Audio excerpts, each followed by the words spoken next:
গ্রামে থাকার অনেকগুলো সুবিধার মধ্যে একটা সুবিধা হচ্ছে ফ্রেশ সবকিছু পাওয়া যায়, সেটা শাকসবজি বলেন আর মাছ মাংস বলেন। আর দেশি মাছের যে স্বাদ তা তো আর অন্য মাছে পাওয়া যায় না। আজকে সকালবেলা একটা ইলিশ মাছ কাটা হয়েছে। দুপুরের আয়োজনটা খুবই সাদামাটা হবে, ইলিশ মাছ ভাজা হবে আর সাথে ডাল। মেনুটা মাইবিনের বাবাই ঠিক করে দিয়েছে। দুপুরবেলা বেশি ঝামেলা করা যাবে না, তার কারণ মাইবিনের বাবা মাছ কিনতে গিয়েছে। কি মাছ নিয়ে আসে সেটা তো আর বলা যাচ্ছে না, এই কারণে রান্নাবান্নার ঝামেলাটা একটু আগেই শেষ করে ফেলতে হবে। আমরা আগে যখন ঢাকা থেকে গোপালগঞ্জ আসতাম তখন লঞ্চে করে পার হতে হতো, তো তখন যে লঞ্চে ইলিশ মাছ ভাজা আর ঘন করে ডাল রান্না করা হতো সেটা আমরা মিস করতাম না। কি যে ভালো লাগতো ওই মাছ ভাজার তেল আর ডাল দিয়ে ভাত খেতে। আমি জানি না আজকে যারা আমার ভিডিও দেখছেন তাদের ভিতরে যদি কেউ খেয়ে থাকেন তাহলে কিন্তু আমাকে অবশ্যই কমেন্ট করে জানাবেন। তো আজকে কিন্তু একটু ওই স্টাইলে রান্না করা হচ্ছে, এর জন্য ইলিশ মাছ ভাজাতে অনেক বেশি তেল দেওয়া হয়েছে, কারণ এই তেলটা উঠিয়ে রাখবো, পরে যখন ভাত খাবে তখন এই তেল দিয়েই ভাত খাবে। লঞ্চে কিন্তু পেঁয়াজ মরিচ ভাজা দিত না, কিন্তু আমরা আসলে সব মাছের সাথেই পেঁয়াজ মরিচ ভাজাটা খাই, এই কারণে পেঁয়াজ মরিচ একটু ভেজে নিচ্ছি। আর এর ভেতরে মাইবিনের বাবা চলে আসে, তো সে আসার সময় মাইবিনের জন্য একটা টেবিল নিয়ে এসেছে। মাইবিন এখনো ঠিকমতো পড়াশোনাই শুরু করতে পারলো না, আর এদিকে মাইবিনের বাবা একটা টেবিল নিয়ে এসে হাজির। যদিও ওর জন্য ছোট একটা টেবিল কিনে দিয়েছি, যেটা নিয়ে ও বেডে বসেই পড়াশোনা করে।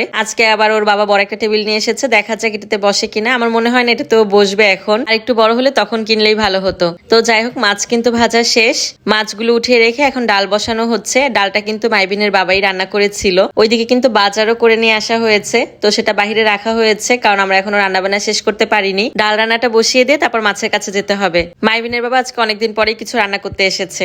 আগে প্রায় আমাদের খিচুড়ি রান্না করে খাওয়াতো, কিন্তু অনেকদিন সে কিছু রান্না করে খাওয়ায় না। আজকে আমাদের একটু ডাল রান্না করে খাইয়েছে, অনেকদিন পরে রান্না করেছে, তো খারাপ হয়নি, ভালোই হয়েছে। এমনিতে বাড়িতে এখন আমি আর আমার ফুফাতো বোনটাই থাকি বাচ্চাগুলো নিয়ে, কিন্তু মাইবিনের বাবা আসলে তখন ফুপুকে একটু আসতে বলি, কারণ মাইবিনের বাবা বাড়িতে আসলে মানেই তো মাছ কিনবে, আর মাছ কাটা তো অনেক ঝামেলার কাজ। মাছ নিয়ে আসলে জন্য ফুপুকে খবর দেয়, ফুপু এসে কেটে দিয়ে যায়। আর এটা বিকালবেলার ভিডিও, ডিম তুলতে গিয়েছিলাম, তো দেখলাম একটা মুরগি আমাদের ডিমে তা দেওয়া শুরু করে দিয়েছে।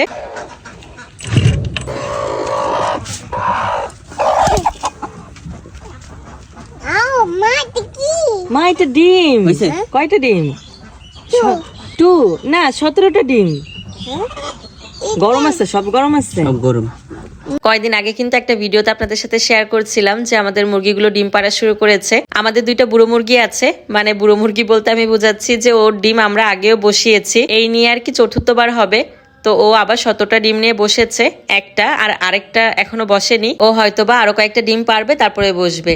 তো এইগুলো হচ্ছে ফাউমি মুরগির ডিম, দেখতে কিন্তু বেশ বড় বড় হাঁসের ডিমের মতো প্রায়। ফাউমি মুরগি ডিম থেকে বাচ্চা খুব কমই ফুটে, যার কারণে এবার আর ডিম বসাবো না, এগুলো খেয়ে ফেলবো। এর ভেতরে যে 2টা দেশি মুরগির ডিম আছে, এখানে আরো ডিম পারবে, মানে মুরগি একটা তো ওমে বসেছে আর একটা ডিম পারছে এখনো। তো ডিম পাড়া শেষ হলে ওকেও তা দিতে বসিয়ে দিব, যার কারণে ওর খোড়াটাও আমরা রেডি করে রেখে দিলাম এক সাইডে। এই নতুন মুরগির ঘরটা আমরা অন্য কোনো মুরগি রাখি না, এখানে শুধু ডিম পারবে আর তা দিবে। একটা তো অলরেডি তা দিচ্ছে, আর আরেকটাকে যে পাশে বসিয়ে রেখে দিলাম, এখানে ও এসে ডিম পারবে, এরপর তা দিবে। আর ফাউমি মুরগির ডিমগুলো ঘরে নিয়ে এসেছি, এগুলো বাচ্চাদের খাইয়ে দিব। ডিমগুলো ধুয়ে ফ্রিজে রাখলে বেশি ভালো হতো।